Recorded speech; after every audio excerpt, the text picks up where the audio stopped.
and then we will be jumping right in. So just waiting for that, just to make sure we're all good on these certain platforms, and then we will be jumping in. First video we will be reacting to is about Joy Reid and her and her amazing comments that she made. So excited about that, and yeah, just making sure everything's good to go, and then we're going to jump in with Joy Reid. So looks like we're rocking and rolling. So here we go. My name is Aaron Mashbitz. Welcome to the stream. Let's go, Joy Reid. Let's see what she has to say. And we're with a video from Amala. So here we go. Might just take the top of the leaderboard when it comes to the most ridiculous things that Joy Reid has ever said. And she said a lot of ridiculous. Before we get into today's video, please like and subscribe. Today we're going to be talking about Joy Reid, women's rights, and Iran. Why? Because Joy Reid decided to say that America is marginally better when it comes to things like women's rights and oppression when compared to Iran. Yep.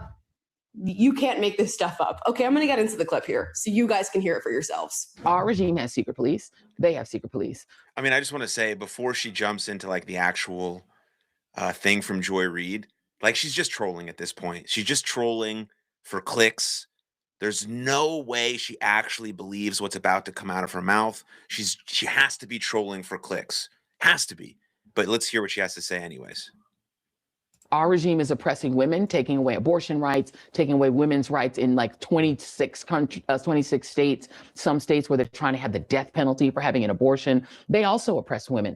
They have the highest rate of women who are in STEM careers. We're kicking women out of the military, out of university. We're saying that DEI means women can't be hired for high positions in the sciences. So we're marginally better. And we're doing it for Christianity. They're doing it for Islam, right? Yeah. So it's like we don't get told those things because it would take away the kind of American exceptionalism narrative. Okay. We're not told these kind of things. We don't talk about these kind of things because it would take away the American exceptionalism narrative. Okay. Let's get into this. Now, first of all, she basically says we are just as bad as an extreme Islamist controlled state because. Now, imagine if she said this in Iran, what would happen to her? Just think about that. That right there tells you the stark difference between the two. She feels very comfortable saying anything she wants on her podcast, on her shows, on all these types of things because she can. She's allowed to have that opinion. Again, I think she's trolling for clicks, but nothing's going to happen to her. In Iran, she says anything like that against the regime.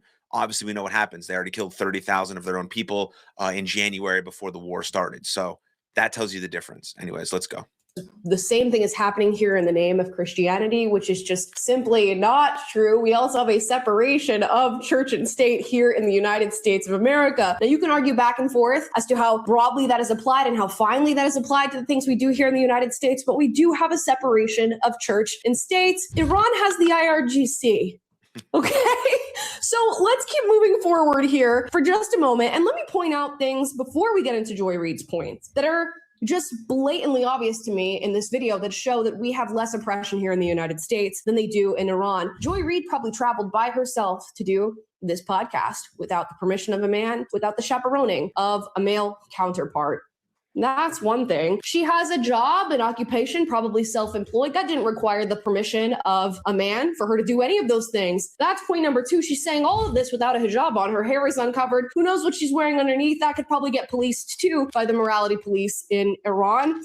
Point number three. And you know, all the things that she says on this podcast, she has legal protection for, and equal legal protection to a man here in the United States. Can the same be said for women in Iran? No, the same cannot be said. And this really reminds me of a clip that I saw of Whoopi Goldberg saying something very similar to what we just heard Joy Reid say, but in relation to Black people, comparing their existence here in the United States with that of the average person in Iran. Let's listen. And it's slow. But let's just remember too, the Iranians literally throw gay people off of buildings. They don't adhere to basic human rights. Listen, here's the thing. Let's not do that. Let's not do that because let's not do that. Let's not talk about oppression that people might be facing in other areas of the world that is far worse than my own, because mine is the worst oppression. I take home gold in the Oppression Olympics because my oppression and my Blackness is the most important thing about who I am as a person. And that's essentially what Joy Reid is saying. I love Amala. She's fantastic. Also, congratulations to her. I think she's pregnant. I think I saw that on her Instagram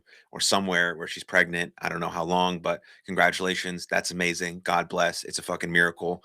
My son in 2 days, it's March 17th right now. My son on March 19th will be 6 months old.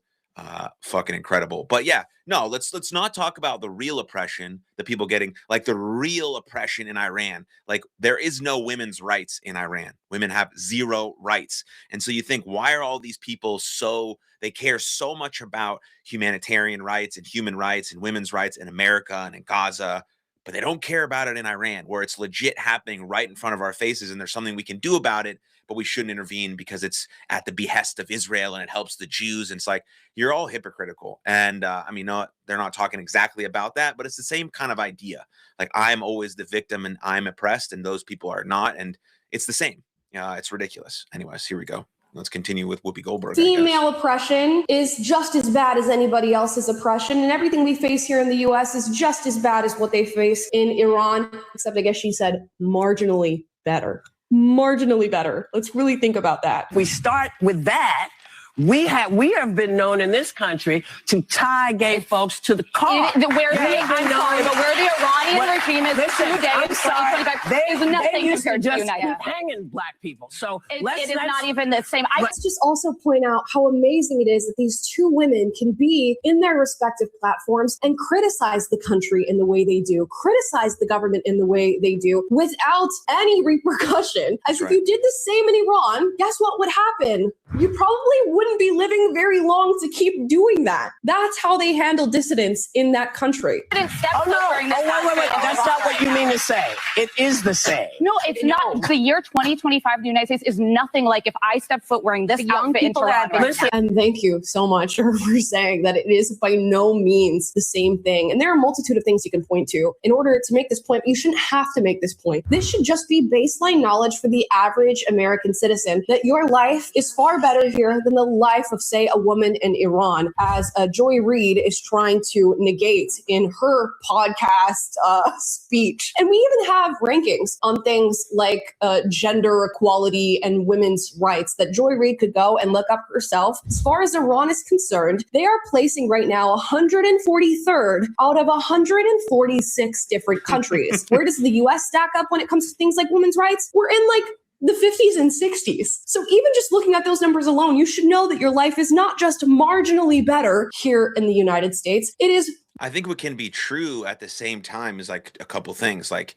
you can want better for the women of America, however you see that playing out, whatever your direction lies for you, like you care about these women's issues in America specifically, but you can also at the same time say with an honest truth that it is worse in other places. That doesn't sort of discredit the struggles that women go through in America that you want to increase or get better, or whatever the case may be. That's a very valuable conversation to have. But to compare it to a country that is basically the worst in the whole world when it comes to women's rights, it sort of defeats your argument and puts you at a place where you shouldn't be taken seriously at all. And I think that's important as well. Anyways. Worlds, bounds, leaps better than the life that you would be living in Iran. And the very act of you being able to say these things on this podcast with a sweatshirt on that says immigrants make America better, and the fact that you can criticize your government points out the very fact that your life is better here in the United States than it would be in a place like Iran. If Joy Reid was walking the streets of Iran in exactly what she was wearing in this podcast clip, there's a good chance she could be arrested by the morality police. And what happens with her life after that?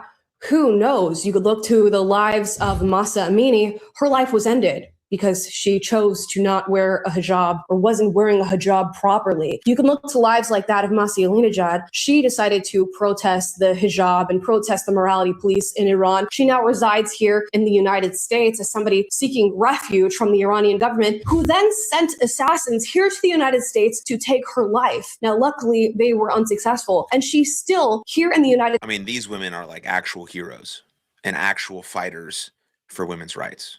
States is protesting against the Iranian regime. You can look to women who were blinded for fighting for things like women's rights and women's education in Iran. I mean, the list is just endless and endless. And now, because Joy Reid, I guess, has some sort of social currency, some sort of political currency in this country, I'm going to go back to her statement, and we're going to go through point by point and just get this out of the way before we close out this video. Our regime has secret police. They have secret police. How about the morality police? How about the fact that you just had in Iran hundreds of thousands, millions of people protesting in the streets, and the Iranian government killed more than 30,000, some say 40,000 dissidents in the streets of their country? What do you think about that?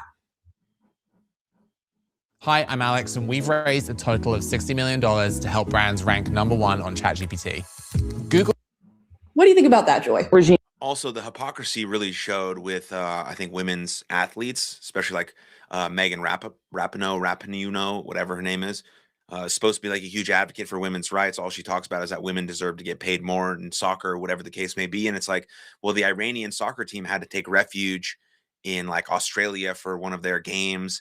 And they don't care about that. They don't care about real women suffering and fighting through for equality in a very oppressed nation. But we care about some sort of thing, like virtue signaling in America about, but Megan Rapinoe might be the worst, kind of like Joy Reid. Like they're very similar in how they think and feel, and they're always oppressed and they're always victims, no matter that their life is fucking great. And so it's hard to take anything they say seriously because they're so delusional about themselves. Anyways, let's continue.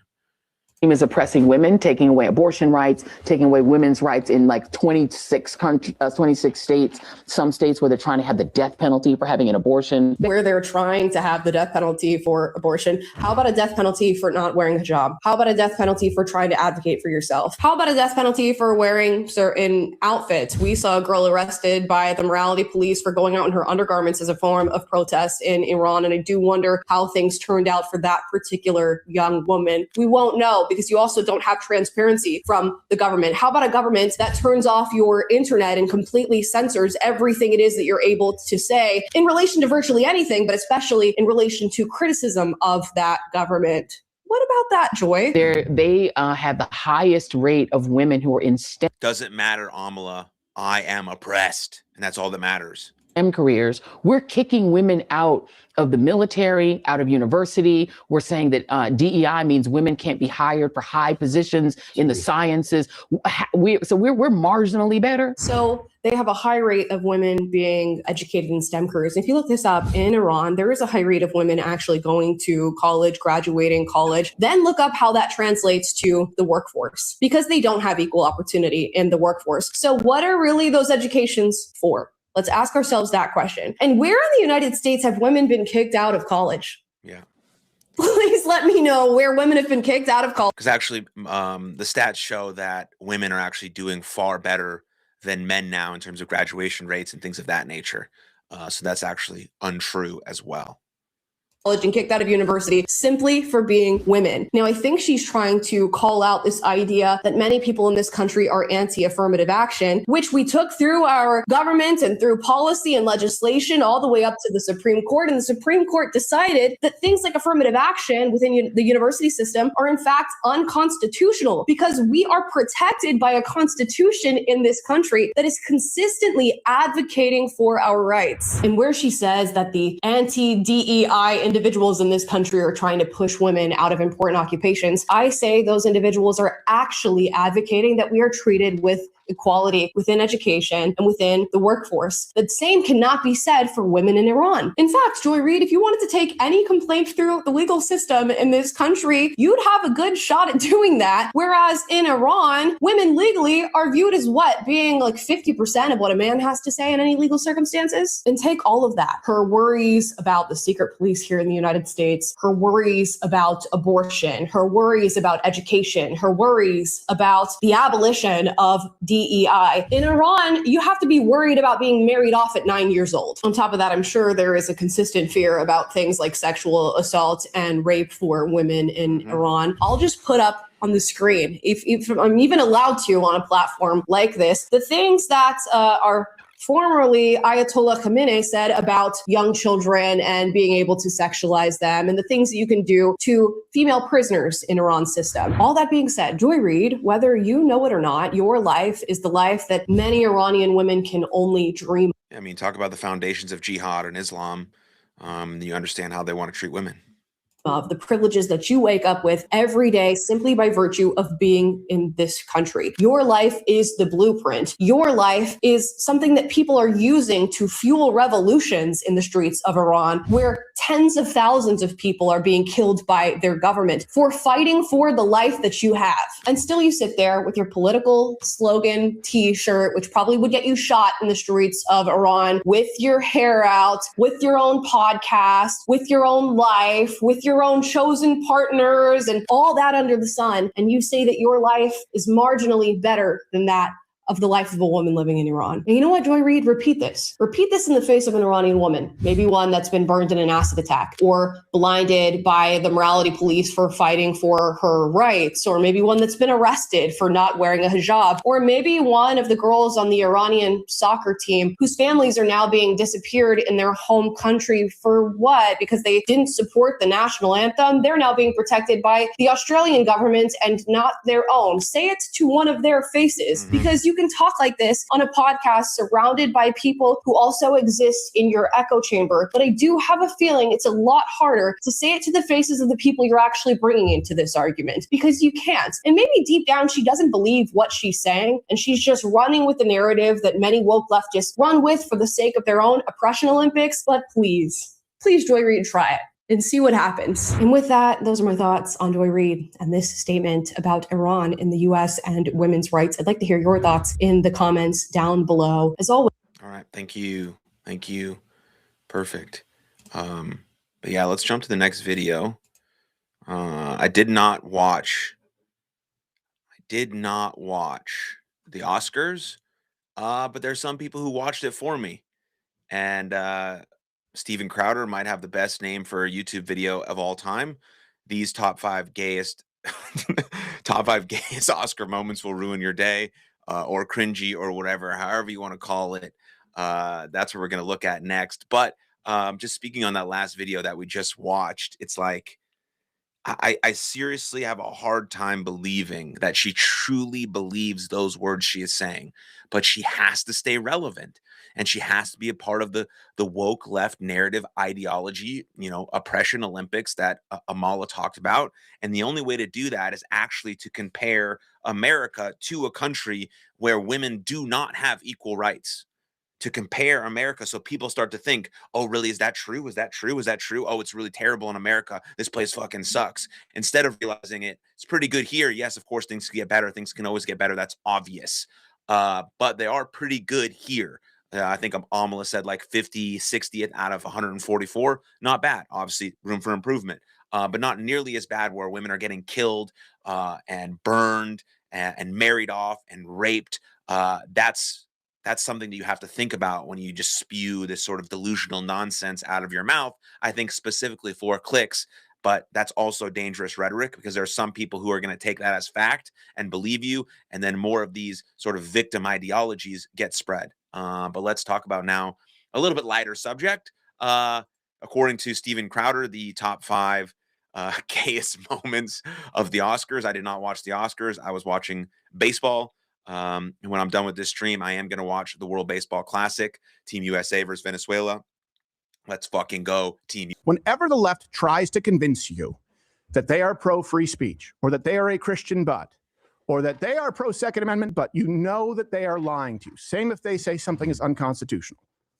These people supported the banning of folks like you. Last night, you forgot, like everyone, it was the Oscars, and they were incredibly gay. Just gay. It's time for Entertainment Minute.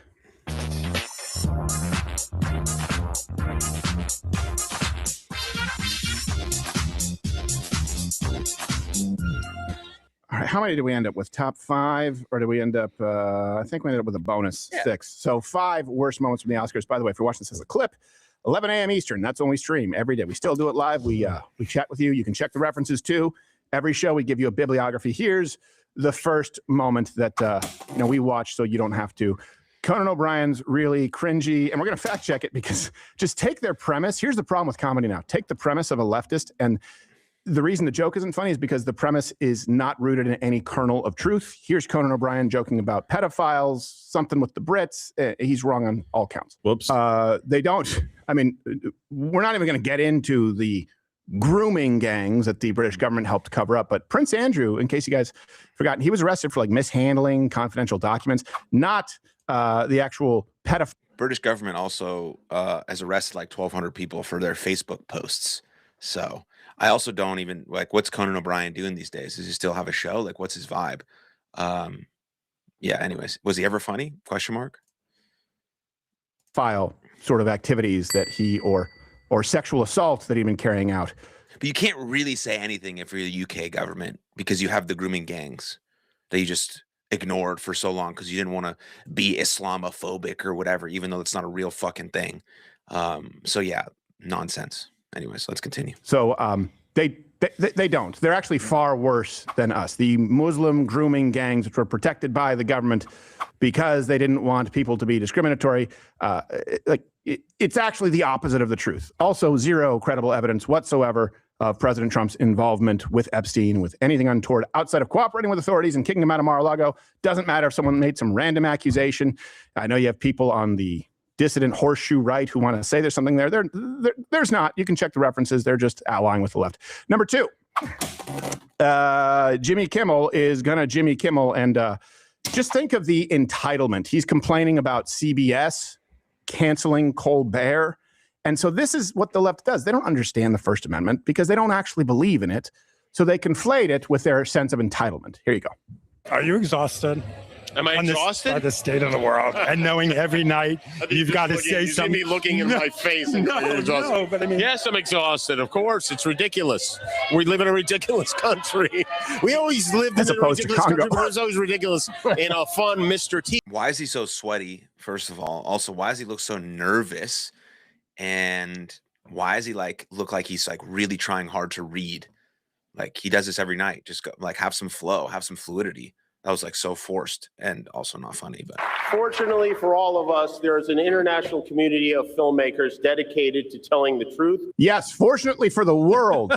Thank God, because under the oppression of North Korea and CBS, you guys are going to shoot us straight. You know, you guys who advocated for lockdowns, you guys who advocated for deplatforming anyone who disagreed with you, you guys who advocated for doctors treating patients during COVID, saying there might be natural immunity, that they should be banned. You guys also just think about this. They don't defend freedom of speech out there. Where were they with January 6th?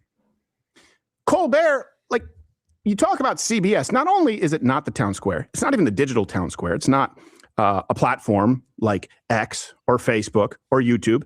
It's a network that pays him millions of dollars to make the argument that there is a free speech infringement on Colbert. You would have to ignore the fact that he only has 219,000 viewers in the demo, down from 800,000 the peak in 2017, which is still awful. And he loses the network $40 to $50 million a year. So let me ask you, at what point is it just terminating employment because you're losing the company money? You need to address that if you're going to say this is clearly just about speech. Well, they didn't have a problem with his speech. Do we want to say that what's changed is Colbert went from being moderate to being far left, my right, your left? Or is the change that nobody wants to watch him, that he's losing them money? Whenever the left tries to convince you that they are pro-free speech, or that they are a Christian but, or that they are pro-Second Amendment, but you know that they are lying to you. Same if they say something is unconstitutional. These people supported the banning of folks like you. Number three. If it was about controlling his speech, they wouldn't have given him a year and a half notice. Exactly. It's like, hey, after these quarters, after we've already projected losing this money for the next year and a half, we are done losing money. Right. That's a violation of free speech. Look, you're losing us $40 to $50 million a year. You get less than a tenth of the viewership that Letterman would get in his peak. I get a changing media landscape, but the fact is, you're costing us like $50 million a year. We're going to give you 1 year warning to get your affairs in order, plus a very generous severance package, I have no doubt. And, then we're probably going to run something that hopefully will be profitable for us. That's when the left decides to put themselves at the front lines, in harm's way for freedom of speech. Not when millions of you. The loss of $40 to $50 million is staggering. And someone still has a job. We're being banned and removed for opinions that were shared by half the country. Moment number three, because I guess we're still doing this crap. K-pop Demon Hunters won Best Animated Feature. So that matters. Animated feature. Yes, means cartoon, animated. And the director, Maggie Kang, decided to use this as a moment to bitch about or be grateful that now they finally have representation. It's 2026. This is still going. Which Korea? Also, we didn't see you. Yeah, it's a cartoon. We didn't see anybody. And you're the director, right? Oops. None of this makes sense. Here's another fast fact for you. Parasite won Best Picture in 2020. Yoon Yoo-young, if I'm saying that right, won Best Supporting Actress for Minari in 2021. And Maggie Kang is married to a white dude. Oh, come on. She could have just a very white dude, by the way. Yeah. Looks like D-Day's dad. Like a skater. The truth is, instead of going on about representation, because this is what we have to do now, they've lost their victim status, so they have to make one up. And now it's so obvious. The good news is it's ineffectual. She really could have just cut her speech short. And for those of you who look like me, I'm so sorry. The end. I'm so sorry. You have to create some kind. She could have just said, thank you. This is an honor. God bless. And then left. Kind of glass ceiling. It's like when Jennifer Lawrence came out after Hunger Games and she was like, it's just great to be the first female lead in an action movie. And people were like, what? What? It's not even remotely true. No. You have decades of leading ladies before you. Yeah. It's just, let's bring us to number 4. This is also why I tried to avoid the infighting drama on the right with right-wing podcast bros all going like, I'll sit down for a debate, but I'm not going to keep doing the pot shots like people do. Because the left does that. The New Yorker decided to stir up some drama with Timothy Chalamet. So they put this tweet out throwing shade at him saying, Misty Copeland comes out of retirement to put Timothy Chalamet in his place during a live Sinners performance at the Oscars. Who is Misty Copeland? I guess a ballet dancer or opera or something, because the tweet was supposedly a clapback toward these comments that Chalamet made regarding ballet and opera with the functionally retarded Matthew McConaughey. Remember when a bunch of right-wing people tried to tell you he'd be a good governor? Yeah, that retarded one. I'm really right in the middle, Matthew, because I admire people, and I've done it myself, to go on a talk show and go, hey, we got to keep movie theaters alive. You know, we got to keep this genre alive. And another part of me feels like if people want to see it like Barbie, like Oppenheimer, they're going to go see it and go out of their way to be loud and proud about it. And I don't want to be working in ballet or opera or, things where it's like, hey, keep this thing alive, even though no one cares about this anymore. All respect to the ballet and opera people out there. I just lost 14 cents in viewership. But damn, I just took shots for no reason. That's not a shot. I hear what you're saying. Yeah. Bring out the ballet dancers. That'll show him. Nobody does care about that. It's such a small part of the American audience. Come on. Like, fine. Everything has to be a thing. Oh, I'm sorry for the first time that. That's true. I mean, I saw this on like Threads and X, like people saying that Chalamet should get canceled and he's a fucking idiot and we're not supporting him anymore. It's like, why does everything always have to be a thing? But then like, it's cool that it's a thing because then we can come on here and laugh and react about it. So like, what the fuck am I saying? But it is kind of ridiculous that it's like he's one of the most popular and famous actors in the world right now. He's on top of the world. Let the dude say whatever he wants. He also had a funny interview with LeBron James and Steve Nash, I think, that I saw a few clips from, but everything has to be a thing all the time. But so far these moments are pretty fucking gay. And I like how he called Matthew McConaughey functionally retarded. That was funny. Korean directors like me who are not seen on camera can make this animated feature that people just liked the movie. Just shut up. This is the thing. It's just, now I know that it's funny to watch us with the Oscars, but take these people, put them in positions of power, and that's what you get in academia. That's what you had with the Biden administration, right? They share the same exact views as the modern Democrat Party. Number 5. Of course, you knew this was going to happen because these people didn't get the memo. Something, Gaza, free Palestine, and Javier Bardem. Tell me about your pin you're wearing and why it was important to wear it tonight. Yeah, it's an Artist for Ceasefire pin, and what we are demanding is a ceasefire in Gaza. And I think that I am so blessed to have a platform, and this is the least I can do to use it. And sometimes the news cycle is so fast and people move on, but the people in But Gaza we and made the these West Bank pins are a month still ago. suffering. This pin is a collaboration with an artist called Shepherd's Ferry. It's artists for ceasefire. Who's and a we're creep in the demanding a back? permanent ceasefire. David Cross, Because there is thank no Karl ceasefire Marx. right now. There are bombings happening to this day, destruction, displacements all over the world. You know, in Palestine, in Lebanon, in Iran, in Venezuela. The next person's going to say, everywhere. tear down And that this is wall. happening in the U.S. ICE as well, yes. ICE as well. This is a demand for a permanent ceasefire. Yes. No to war. Not And free Palestine.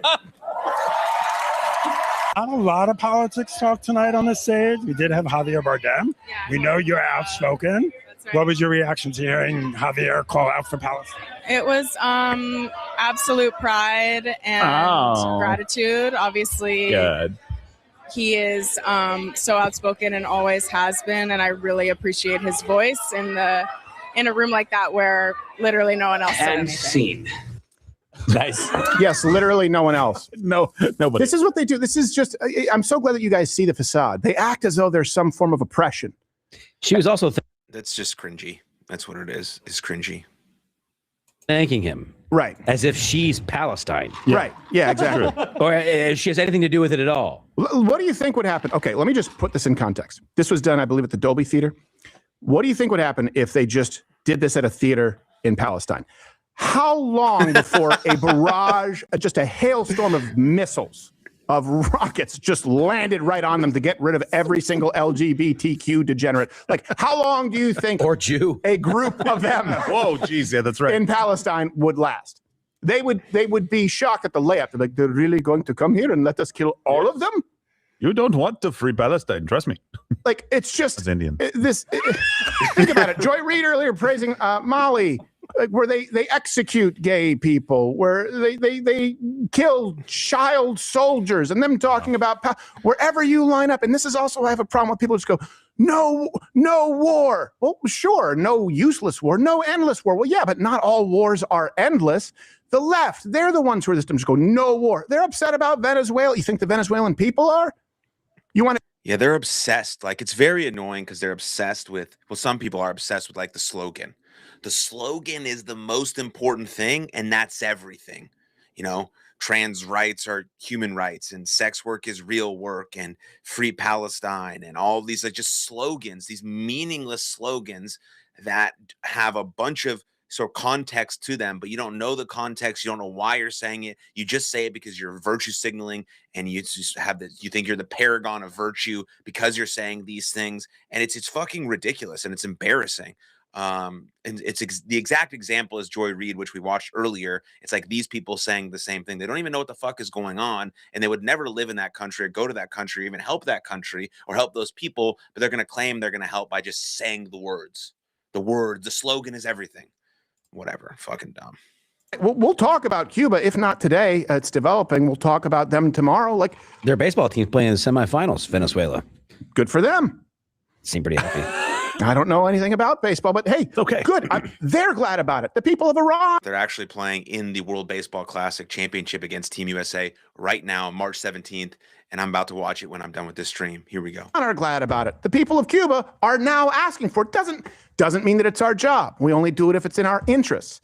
But these people consistently side with the regimes who oppress their own people. That's what you need to understand. With a simplistic view like no war, what that means is regimes should be allowed to destroy and kill their own people. Same thing for Vietnam.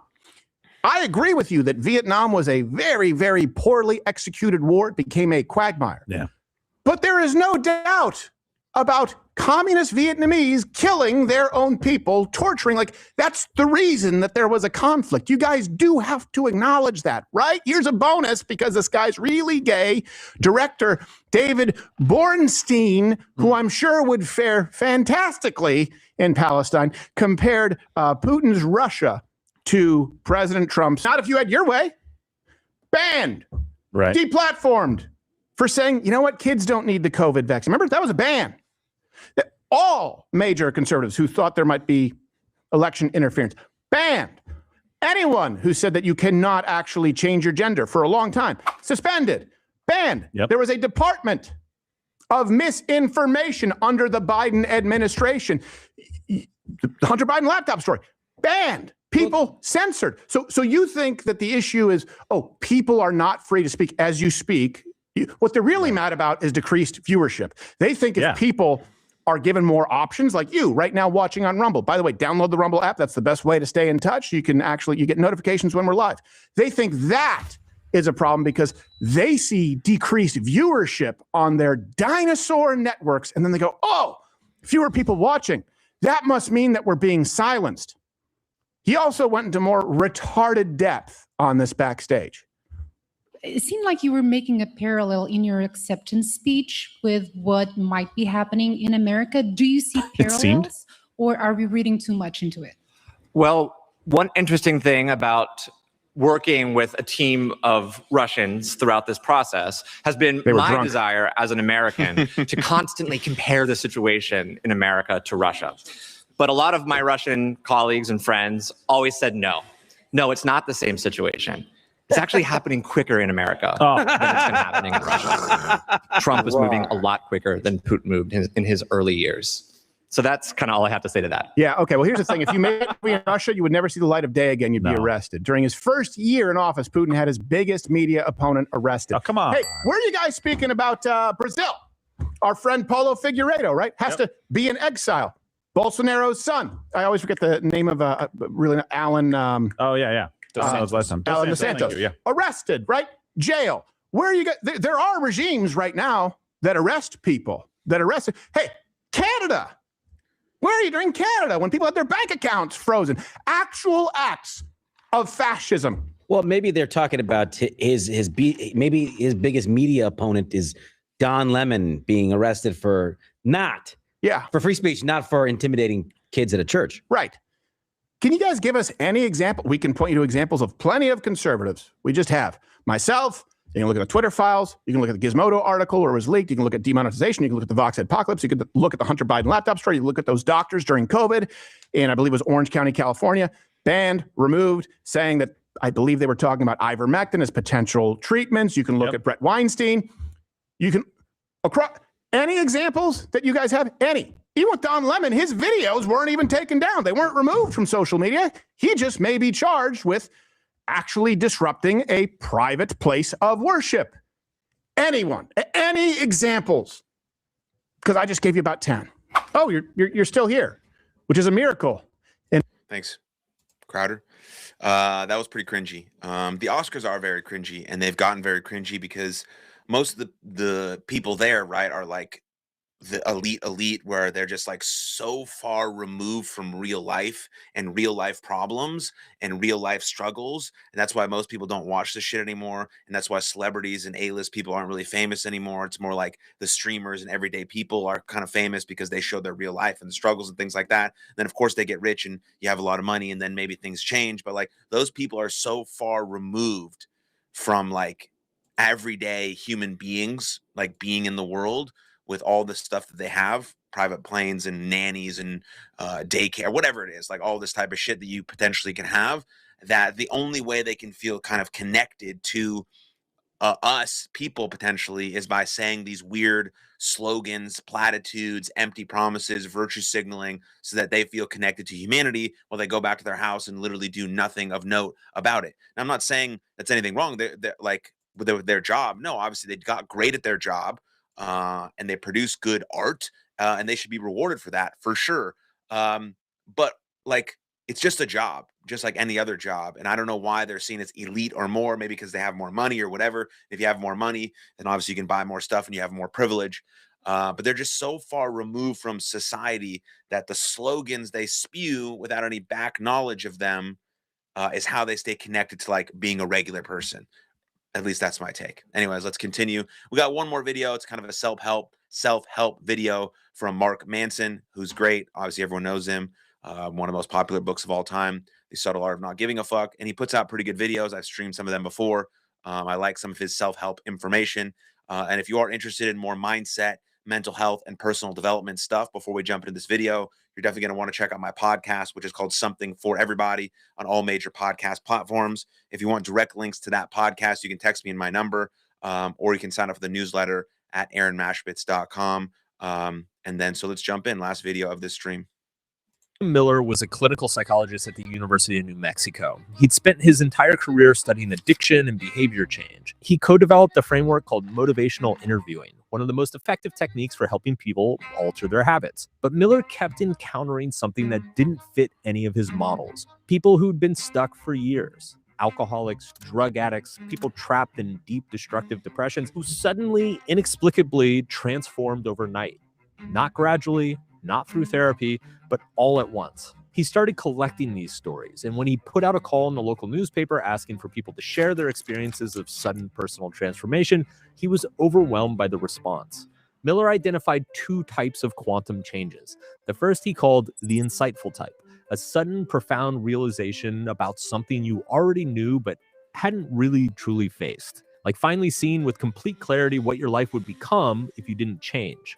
The second type he called the mystical, experiences that people struggle to explain in any rational terms. Visions, sensations of present, moments of inexplicable certainty that seem to come from outside themselves. Both types shared certain features. They were vivid, people remembered them in extraordinary detail years later, the way you remember where you were when something catastrophic happened. They often came unbidden, without warning, sometimes at the most mundane moments, and they were permanent. So what was actually happening? I tried a ton of AI work tools. Then I tried Monday.com. Game over. See ya. First, there was almost always a period of mounting pressure before the change. Miller compared it to an earthquake.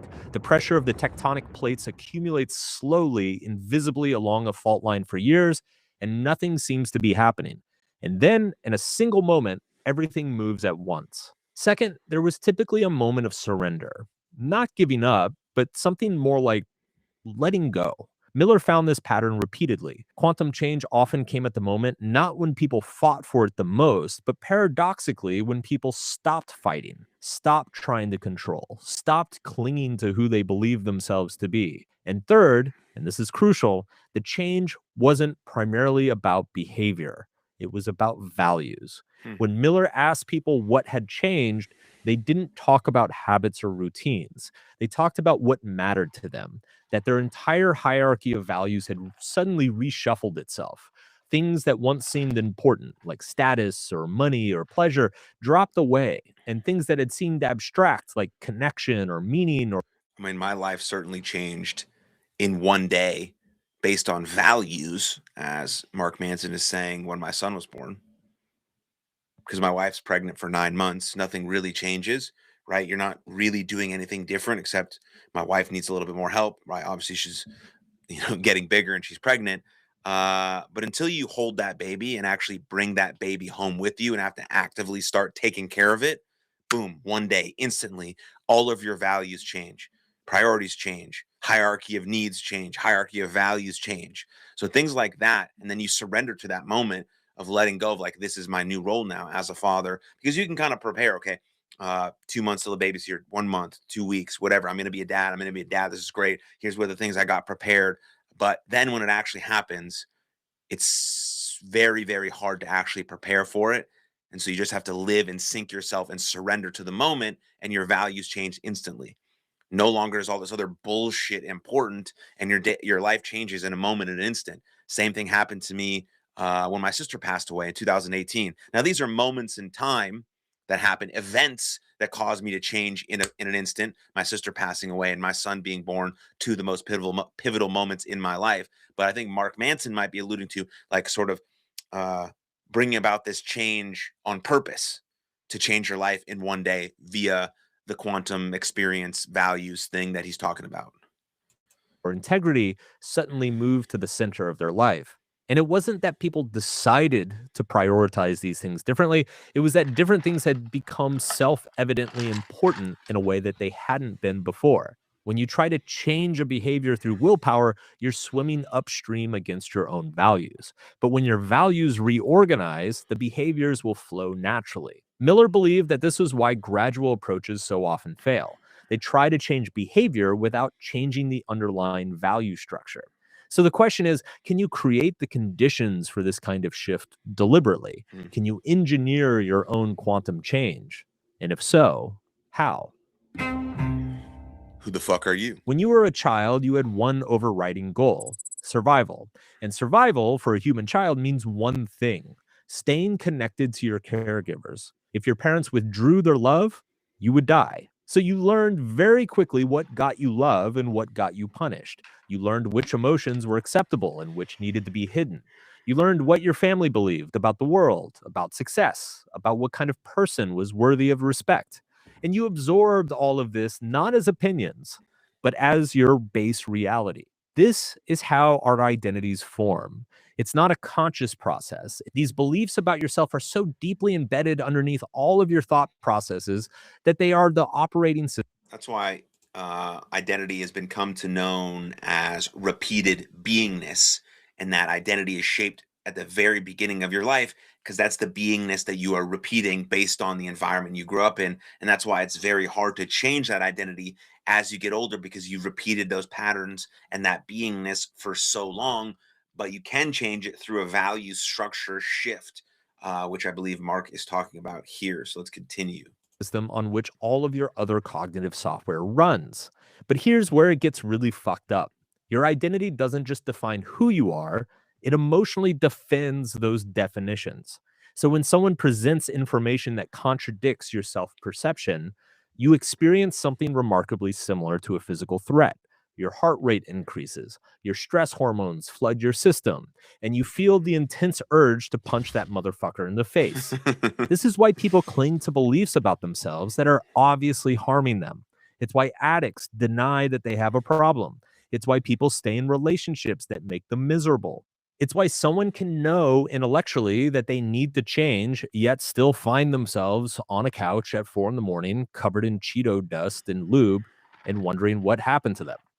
In this way, our identities can become our psychological cages. We become trapped by how we define ourselves. And here's the most agonizing part of all of this. Most of these identity level beliefs that you hold, they're not even yours. They were installed by your parents, who probably didn't know any better. They were inherited from a culture that needed you to be a certain way. They were incentivized by a system that benefited from your compliance. You've been running someone else's code your entire life, all while mistaking it for your own operating system. This is why behavior change is so hard. You're not trying to stop smoking or start exercising or learning to speak up for yourself.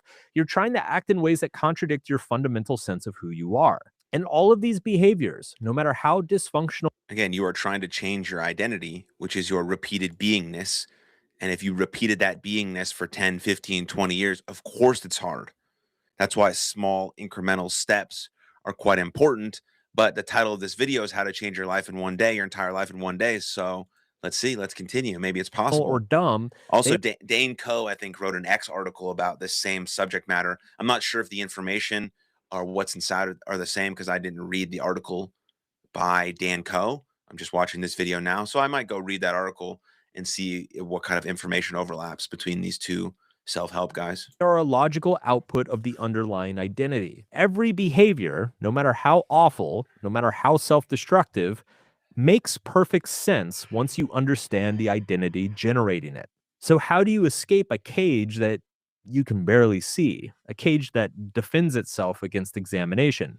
Most advice here would tell you to visualize the person you want to become, to imagine all of the amazing things about this new self, and then step into that new identity. Look, I've tried. No, I would say do awareness, acceptance, action. Simplify it down to 3 steps. You become aware that the patterns you have are causing issues, not the life you want, some sort of awareness around that this is a problem, this is an issue. Then you have to fully accept it, fully surrender to it, know that this is your starting point. This is the reality that you live in. You have no friends, you're broke, you're drunk, whatever the case, you're lonely, whatever it is, you accept the fact that this is your reality. So you're aware, you accept. And then 3rd step is action. Action. It's not a visualization. Maybe that's part of it. Maybe meditation is part of it. Maybe all of these tools are part of it, but it is action, small incremental action that is too small to fail, having a longer term vision of where you could be in a year from now. But I think about awareness, acceptance, action. Let's see what Mark has to say. Tried all that shit. It doesn't really work. Instead, I think there has to be another approach. Let's call it the anti-vision of who you are. Now, I know we're talking about quick and sudden change, but if you want help changing the old-fashioned way, then check out the sponsor of this video, BetterHelp. /Mark Manson and get 10. Whoa. What's that? I just built a budgeting app in Base 44. Guys, Nina just built a some incense, rub your spirit crystals on your vagina, and then imagine yourself succeeding. Now, I'm glad I came back from the break where it said, rub some spirit crystals on your vagina. I'm going to tell my wife that she should do that later. This advice. Too much? Too much? I guess isn't wrong technically, but it's weak. It's weak because human beings are not primarily motivated by pursuing the good. Instead, we're primarily motivated by avoiding pain. Psychologists call this loss aversion. We feel the sting of losing something far more intensely than we feel the satisfaction of gaining something equivalent. So we're going to leverage this and create something that I call an anti-vision. Positive visualization asks you to reach towards a future that feels abstract and distant. But an anti-vision asks you to stare directly at the future you're actually building with your current choices and to feel the full weight of their consequences. The anti-vision is a way of trying to psychologically hit bottom on purpose, not by destroying your life, but by forcing yourself to see the destruction that is already in progress. Without realizing it, I used this technique to successfully stop smoking nearly 20 years ago. See, I started smoking cigarettes in music school in my late teens because I was a musician, and that was, I guess, the cool thing to do. I smoked all the way through my early 20s, but after about 5 or 6 years, I hated it. I hated the smell, the way other people saw me, the way it made me feel, and I tried to quit more times than I could count. I mean, every smoker is always trying to quit. I'd last a few days, maybe a week, and then I'd be back. I didn't know how to be myself without cigarettes, and I tried all the tricks. Visualizations, meditations, fucking audio hypnosis, goal setting, rewards, accountability, replacing it with another habit. None of it worked. And the more I tried, the more pissed I got. I got so pissed off, I just found myself eventually blaming everything wrong in my life on my smoking. Tired in the afternoon? Well, it's probably because I smoke. Girl stops texting me back. It's probably because I smoke and my breath smells like shit. Broke at the end of the month. Well, I sat down and I calculated how much I spent on cigarettes. And guess what? It's a big reason why I was broke. Now, this wasn't entirely rational. Half of these things had nothing to do with smoking, but that wasn't really the point. The point was that I was building such a negative association with smoking that it was beginning to change my entire relationship with it. Every time I put a cigarette in my mouth, I felt a wave of something that was way beyond dissatisfaction or disappointment. It was starting to become visceral, like an anger, a disgust with myself, a kind of self-loathing, not just for the cigarette, but the version of myself that kept choosing to do this, despite all of the contrary evidence. On March 4th, 2008, I woke up at about 3 a.m. in the middle of winter in Boston. There had been a blizzard the previous day, and it was absolutely freezing cold. I was freezing my balls off. And I remember I couldn't fall back to sleep, so I went to grab a cigarette and realized I was out. And without even thinking about it, as if like a robot on autopilot, I started to put on my clothes. And I just remember thinking, what the fuck am I doing? Yet, I trudged outside. It was well below zero. Wind was blowing. It hurt to be outside. And I just remember clomping through the snow towards the local mini mart with pure self-hatred in my heart. Got to the mini mart. I bought the fucking pack of cigarettes. And the whole time, I just couldn't stop thinking about how insane this all was, how stupid I was. The conversation I had with myself that night was so brutal. It was meaner than any conversation I've probably had with another person in real life. I was essentially just saying to myself, look at you. Look at you. Can you believe this? Dude, if you can't manage this part of your life, how are you going to manage anything else? If you can't control this impulse in a blizzard at 3 o'clock in the morning, you can't control anything. The anger inside me grew and grew and boiled over to such a point, I felt like I was watching my future self die in front of me. I remember having that one cigarette, and I remember thinking to myself, enjoy it. This is the last one. And there was a certainty with that decision that I hadn't felt before. I quit smoking that night, not through willpower, but through absolute, utter disgust with myself. This is what an anti-vision does. It doesn't inspire you towards something better. It takes the vague sense that you should probably change and turns it into a visceral, ugly, emotional certainty that you cannot continue with the status quo. So take whatever it is about yourself that you want to change and simply make yourself hate it so much that you didn't think it was possible. Think of all of the ways, both reasonable and unreasonable, all of the ways that this trait hurts you and is holding you back and is violating and betraying the person that you could become. Make it absolutely impossible to tolerate this trait within yourself. Blame it for everything. Now, most people don't really want to do this. It sucks. It's painful to really look at what your current choices are building towards, and it's easier to stay in kind of a fog, vaguely dissatisfied, but not so unhappy that you're forced to do anything. The fog ultimately feels safer than angry clarity, but the fog is where your dreams go to die. The fog is where you... I don't know. I'm not convinced. Like, this could be an approach that works for some people for sure, but I've known a lot of athletes in my day who their motivation was simply running away from something. So they were fueled by anger and disgust and hate. Like Hormozy and Alex Hormozy and Tony Robbins talked about this in their podcast together, right? And Tony Robbins talks about sort of the different forms of motivation. I think there is a time and place for this type of sort of anti-vision. Like if you're doing something that's really quite bad, maybe you need sort of the anti-vision of yourself. I wonder what, Mark Manson's buddy, Rich Roll, would think about this as someone who is a recovering alcoholic and went through the AA steps. And this could probably work for some people, certainly. But there also is a certain degree of people that are already fueled by loathe and shame and hating themselves, that more of it to get them to stop doing something is not going to be super beneficial, I don't think. Wake up at 45 wondering, what the fuck did you do with your life? The fog is the cage, seen from the inside, where the walls are blurry enough that you can pretend that they're not there. The anti-vision burns off the fog. It forces you to see the walls clearly. But seeing the cage isn't the same as escaping it. For that, you need to find the cracks to pry them open. Has Kyrie texted you back? I don't want to talk about it. How was the math test? Don't want to talk about it. You need to talk to somebody. I talked to my Talkspace therapist. Can't afford it. And still, don't want to talk about it. Talkspace is... Sorry. Got distracted. So everything that we've discussed so far, quantum change, identity as a cage, the anti-vision, finding the crack, it raises a pretty practical question. Can you do this deliberately? Can you engineer the conditions for your own transformation? Now, I believe you can. Not with certainty. I mean, transformation, it's not a machine that you put a quarter in and you get out a free stuffed animal, but you can dramatically increase the odds by asking the right questions. And you can create the psychological conditions that at least will make it more likely. So I put together a little 5-step framework that you can do in a single sitting, that you can theoretically change your life in one day. Sweet.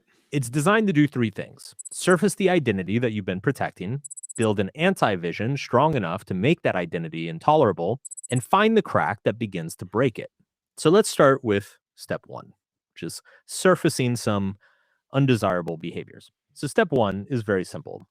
We're just going to write out the behaviors that we'd like to stop doing. But for me, overeating, workaholism, I'm often emotionally aloof around the people I care about. I'm bad at asking for help. Now, the point of this exercise, you don't want to judge any of these things. You want to be as honest and vulnerable as possible. Like, what are you struggling with right now? What do you wish that you weren't doing as much or as often? These can be behaviors that you've been struggling with consciously for years and years and years. They can be things that are kind of subtly running in the background. For me, it's like the overeating has been an issue on and off pretty much my entire adult life. Workaholism, also an issue on and off throughout my entire adult life, although I work on it less. I try to do it. I'm not as worried about it. Social aloofness, that's been more of an issue since I quit drinking. I talked about that in some of my alcohol videos. And then not asking for help. I think this is actually, when I think about it, I think this is probably tied a little bit into the workaholism, in that I have a tendency to try to do too much on my own and not delegate or ask people for help. Yeah. Step 2 is to look for the underlying identity that unites a lot of these behaviors, if not all of these behaviors. What is a way that I am defining myself that makes these behaviors a natural side effect? This gets tough. So I think there's a couple ways to go about this. One is to ask yourself, like, what are you actually feeling in the moments that you're doing these things? So for example, like when I'm overeating, it's because I've justified to myself that things are fine. I know what I'm doing. I deserve this. I worked out this morning, or I walked a lot of steps today, or whatever. So generally the feeling here is I'm fine. Workaholism, it's kind of similar. It's like when I think about how I am when I'm working too much, it's generally like I take on way too much. I put too much on my plate. This justification is always like, well, it's just a little bit more. But the thing is that a few days later, there's another thing that's only going to take a day or two, and then it's going to make everything easier. So there's kind of a similar justification that continuously goes on here. And then, of course, I think these two are kind of related. The social aloofness and the failure to ask for help. There's kind of just like a self-sufficiency, which actually that seems to kind of unite all of these, is that there's like an over-reliance on self and an under-reliance on others. So I could say that maybe the underlying identity here is something like I'm more reliable than others. Another way to think about it is I trust myself too much. That gets me into trouble. Overeating, workaholism used to get me in trouble with drinking too much. And now I trust others too little. So now we get to the painful part, which is the anti-vision, which is thinking about all of the many, many ways this fucks my life. Don't be realistic. Treat this identity that you've identified in step 2 and like treat it like somebody you fucking hate. Like you really don't like this person.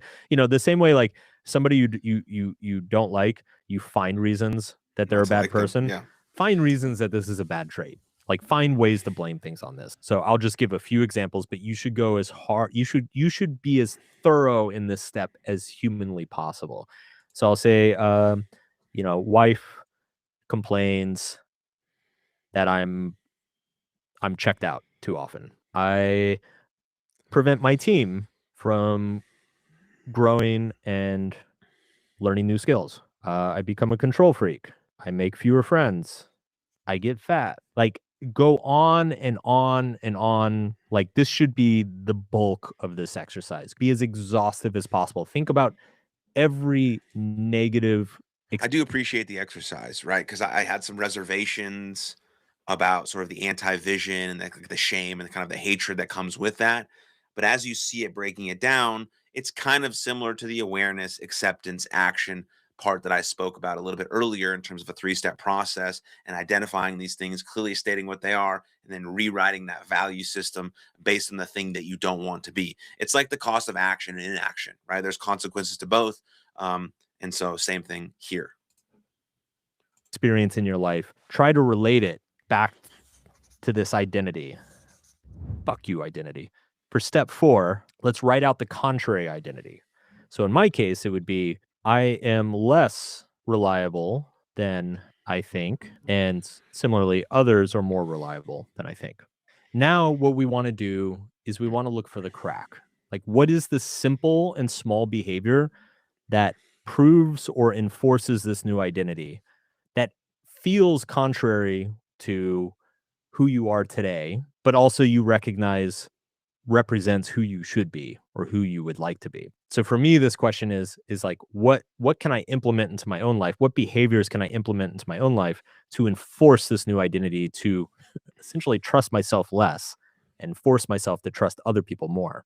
Now, the interesting thing about the crack is that it should be something that is, if you're being objective, it is good for you. You know it's good for you, but it also makes you really nervous and uncomfortable. So I actually thought about this a lot this morning because this is hard. And so I would encourage you to take time to kind of write out, journal, brainstorm until you kind of land on something.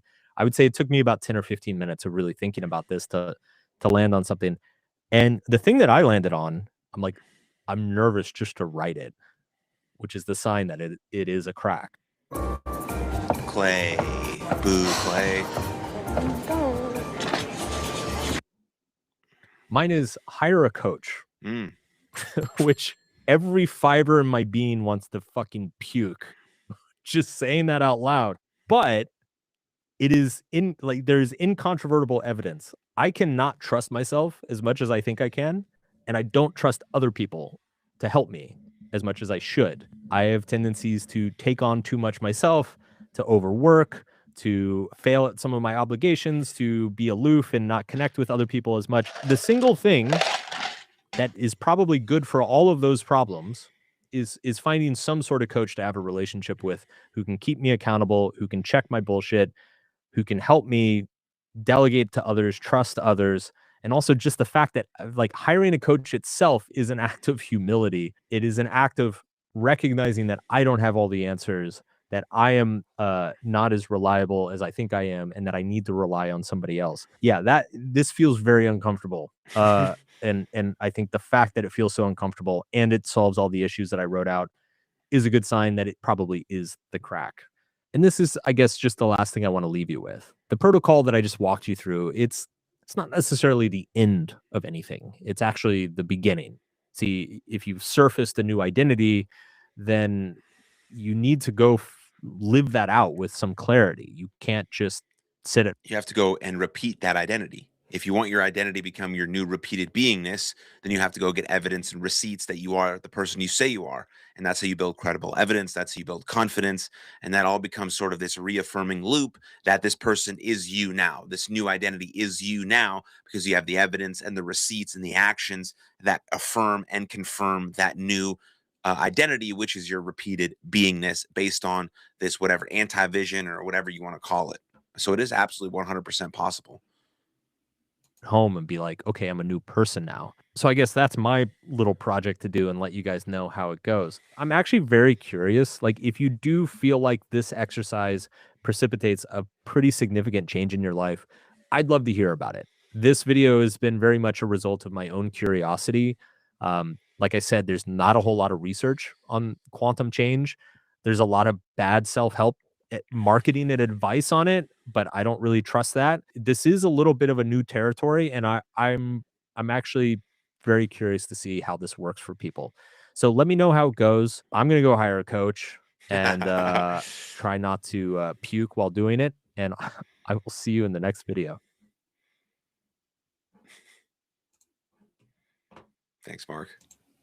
Not a bad video. Enjoyed that one. A couple good videos tonight. We started with Joy Reid, then we went to the Oscars, and then we ended with a little self-help, a little positivity, a little self-help to get you moving in the right direction. And again, if you are interested in anything self-help, mindset, mental health related, then you should definitely check out my podcast. It's called Something for Everybody on all major podcast platforms. And if you're looking for a specific episode, maybe around excellence or habits or self-image or goals or anything like that, text me at this number, 201-534-3681. Say you came from this stream, and I will link you directly to the episode that I think best suits you. Or you can sign up for my weekly newsletter at aaronmashbitz.com. And wherever you're watching right now, please hit that subscribe button so you can be notified of my next stream. And I will see you guys around. Take care, and God bless. Cheers.